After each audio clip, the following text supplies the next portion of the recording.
In this video, you will learn how to reinvest dividends on Charles Schwab app. First, log in. Log into your Schwab mobile app.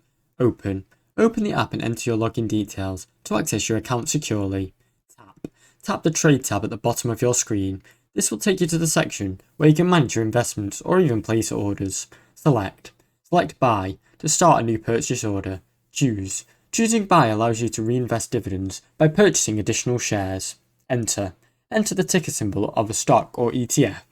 Type the symbol of the investment where you'd want your dividends reinvested to. Find and toggle on the Reinvest Dividends option.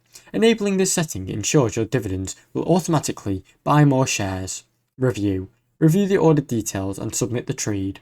Confirm everything is correct, then place your order to complete the reinvestment setup. Thanks for watching. Don't forget to like and subscribe.